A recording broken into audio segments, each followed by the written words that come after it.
Okay, we're here in Blacksburg, and well, we have just activated an existing passive radon system, and you can hear it losing all kinds of suction. Yeah.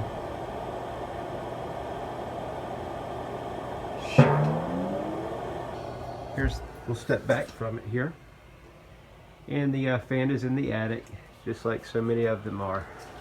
But when I heard the system fire up, you could just hear all the suction loss. Possibly what happened was the system was installed after being called upon to do so by an inspection. It looks like it was done kind of after the fact. So let's see what we can do here to try to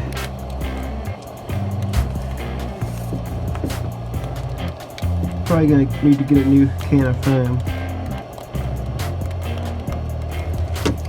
I've gotten like 6 uses out of this one so far. I bet if the can was new, this would be no problem.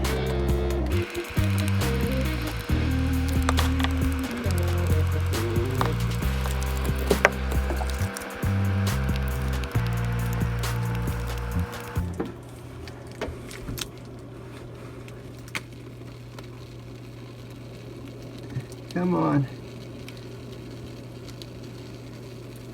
There we go.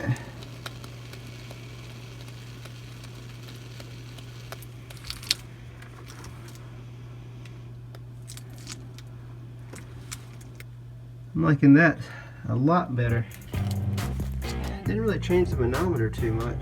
I'm proud of this because, well, the alternative, we wouldn't want to do a bunch of drywall work. But anyway, we pulled that off, and seal your cracks. That'll prevent callbacks or comebacks, because we got to retest this, and of course if it's not under 4, we need to take it to the next level. But anyway, I hope you picked up something here. Just a short video.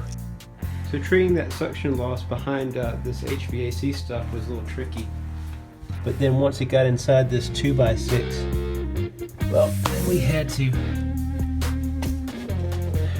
literally drop foam down upon it, and it came out okay.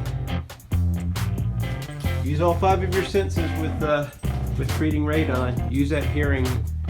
Be sure to address things like this as well. There's definitely something like that would most certainly allow radon to seep up into the house. Just dotting I's and crossing T's. So, my name is Scott. I'm a radon mitigator in Virginia, and if you found this video helpful, hit the subscribe and like button. I try to drop some content on you. And check out www.nrsb.org. That's the National Radon Safety Board. That'll put you in touch with a certified radon professional in your area. Alright, have a great day. Thanks for watching.